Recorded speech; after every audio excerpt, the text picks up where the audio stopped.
You know, it decided at the end with Demetrius and Matthews' steals, big plays, especially Demetrius when we were down by 3, trying to get a stop. You know, to beat Buffalo, and when Buffalo shoots 13 for 24 from the 3-point line was a big challenge. But give them credit; they played really well. But you know, I always look at the stat sheet, and you look at the bottom right, and you know, points in the paint, we won by 12. Points off turnovers, we won by 11. Second chance points, we won by 8. Fast break points, we won by 19. And that's why we won. You look at those stats down there. That's why we won. You know, we played offensively. We played really well. We took care of the basketball. We shot the ball well from the field, from threes. We shot bad from the foul line. But I thought we showed some resiliency, fighting back when we were down. But it was a great college game. Give them credit. They played well, and you know, somehow, some way, we found a way to win. Especially with those 2 last steals. Coach, 3 nights, you know, after Ohio, you put in a situation again here where you had a chance at the end to make the plays and win it, and you guys, you know, now we're able to do that. It's easy to do it at home rather than on the road. that's a big part. You know, it's easier to play at home. It's easier to make plays at home than it is on the road. Seems like you're getting it. You're winning in a little bit of a different way this year than you have in the past. I mean, we're just trying to win. Yeah, I mean. Yeah. We don't have that inside presence that we had last year. It was more, you know, you look at our 4 leading scorers, and they were all perimeter guys. But I thought, even though you have perimeter guys, you still need to get to the foul line, and we've done that throughout the year. We've gotten to the foul line. You know, and that's how we're going to get to the foul line, get those easy baskets. Now we get to make the foul shots. But instead of having a go-to inside presence, you know, you try to drive the ball and get fouls that way. Do you like it when you sit there and you look at you know, I'm looking at points, and you go down the list there, 20, 14, 9, 10, 11, 9. I mean, and that's how we're going to win, and we're going to do it collectively. You know, one guy is not going to do it every game for us. It's going to be different guys every night, and that's what's happened. You know, we just got to continue to get better. You know, tonight it was more of defensive breakdowns. You know, I thought our offense was good, and if we had made our foul shots or made, you know, 75% of them, you know, we'd score 100 points. But it was more of a defensive thing where we broke down. You know, letting them shoot 13 for 24. A number of those shots were uncontested shots. And that's what we got to work on. How is it for you? I mean, when you look at some of the guys that you have in your roster and where they came from, which is all over the planet, to get them to buy into playing with each other, and then, you know what I mean? I just think basketball is universal. Yeah. You know, and it's not, you know, we may speak different languages. I may speak a different language than most of our players. But basketball is basketball, and you know, if you're a good basketball player, you're going to share the basketball. And that's, you know, and if you have unselfish guys, which we do, we're going to make the extra pass. And I think that's one of the strengths of our team, is that we're unselfish, and we do make the extra pass, and we just got to become more unselfish defensively. Can you guys just talk about turning up the defensive pressure over that, you know, final minute 2 seconds versus, you know, Demetrius, you had the steal on that one, and Matthew?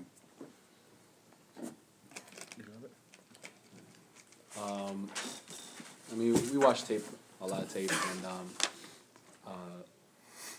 at that time, we emphasized a lot of jabbing at the ball if your man doesn't have the ball, to kind of just stop the driver.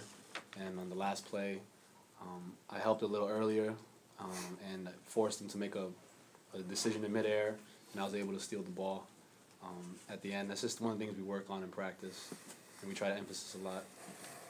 What did you see on yours? On mine, I just, like he said, scout, you know, looked at the play and just tried to anticipate it, and luckily he threw it.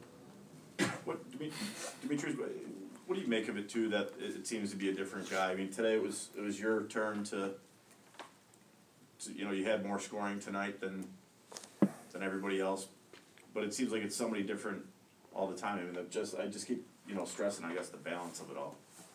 I mean, you know, that's one of the strengths of our team, you know. I mean, any given night, you know, somebody could have a good night.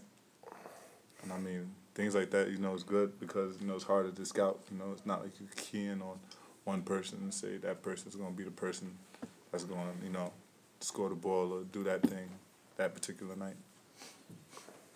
Mark, was it that way on the steals? Were you able to overplay based on stuff? Yeah, you know, it's like we try to, you know, they do a high-lows thing where they flash, and we try to take the flash away as much as we can. Matthew's talking about the bluffing part of it, and, you know, we work on that stuff all the time. And it's not like we're doing anything magical. You know, everybody does, you know, bluffs, you know, and especially when there's a shooter in the corner, you know, try to bluff early. You know, they were in the right position to make those plays, and thankfully they made them. Mark, you were a real good free throw shooting team last year, twice in the last 5 games. You missed 16. Is it just like a slump, or? Yeah, it's, you know, free throws are free. You know, it's, you know, I think when we go and it's like anything, it's when the first guy goes up there and knocks down 2, then it becomes contagious. When the first guy goes up there and goes 0 for 2, it becomes contagious. You know, so we'll continue to work at it. But we got good shooters, and, you know, like Chris, for instance, shot, you know, over 90% last year, and he shoots 4 for 10. You know, and that's you know, he'll go and work at it, and we'll get better. But it's, you know, the positive thing is we're getting to the line a lot. You know, and we have good shooters, and we'll start knocking them down, and, you know, hopefully that can help us as we go forward. Took pretty good care of the ball, though. Yeah, you know, we're offensively, we did a good job, you know, all across the board. You know, other than foul shooting, we shot 46%, 50% from threes, 15 assists. We did a heck of a job. It was the defensive part of it. You know, and they out-rebounded us by 7. You know, and that was the disappointing thing. But, you know, from an offensive standpoint, we shared the ball, we took care of the ball, and we shot a high percentage. You know, scoring, you know, 82 points is a lot of points. Chris, what about your role has increased so much? I mean, obviously you're a good player, getting up far more minutes this year than you did last year, where you're able to have an impact. There were times today I thought you were just going to take over.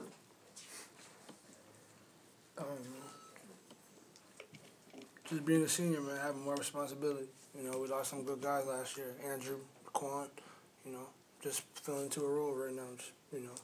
And he's in shape. That's a big thing. That's a big thing. And same thing with Chris. It's like the year before last, he had the whole year. He didn't play. Right. You know, so you know, when you're out at this level of basketball, it's hard to get your rhythm. It's hard to get back into game shape. And you know, he didn't really stop playing until 3/4 of the way through the season, playing well. You know, at the end of the year, he played well, and then he had a great off season. And we anticipated him having a great year this year. But he's in shape. How about you know, I mean, you're getting a chance to really, really play in this atmosphere too. I mean, you know, in a key role, and you know, it's great when that place gets loud in there. It's one of the better places to play, in my opinion, around. So It's just motivation to get in the gym more. And like you said, be in shape. So, you know, you got to keep on getting up in the morning time and putting the work in. Got to be invested into it. So, you know, you got an opportunity, but it only lasts for so long. So you got to invest every day like you're not going to have it tomorrow.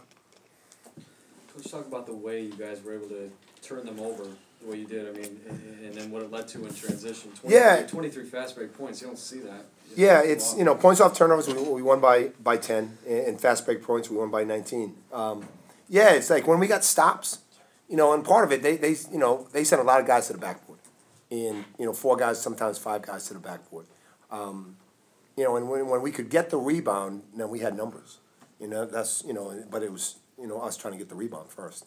And then turning the ball over. You know, it's, you know, partly it was us and partly it was probably them, some of them, you know, making some bad decisions. But a lot of our offense came off of some of their mistakes. And that's good to do. You know, and that's good to see for us, because you don't want to be just a half court, walk it up, pound it 5-on-5. It's good offensive teams attack when they have numbers. And I thought we did a good job in the open court, making plays, you know, kicking it and making shots. Do you really think they had the capability to come in and shoot, you know, 13 of 24 from the 3-point line? It's college basketball. It's college basketball. It's, you know, it's college basketball. That's why it's the, you know, the greatest game in the world. You know, you never know. You never know what's going to happen. Matthew, what happened on their last full possession when you came out with the ball? What happened underneath the basket? Did they try to force a pass that you got, or? Which one? The last full possession they had, when they could have gone ahead, when you came out with the ball and went down and. Came down and misled, he got the rebound and made the free throws. What happened on the other end? Do you remember? It's Matthew's How you came out? cat-like quickness. Yeah, just like what the coach said. Did somebody else knock that to you? Did Marquise knock that to you? Did you- Oh yeah, no, I recall Marquise got, I don't know what happened, but all I remember was Marquise getting the ball, and instinctively, coach always gets at me for jogging my lane, and I remember just sprinting ahead, and Keith found me. I unfortunately missed the layup, but thank God I took time off the clock and got the ball anyway, and then we each made both free throws. You missed it on purpose, right? I mean, yeah, I tried to score it, but that's how the cookie crumbles. Anything else besides that ending? All right. Thanks, guys. The cookie crumb.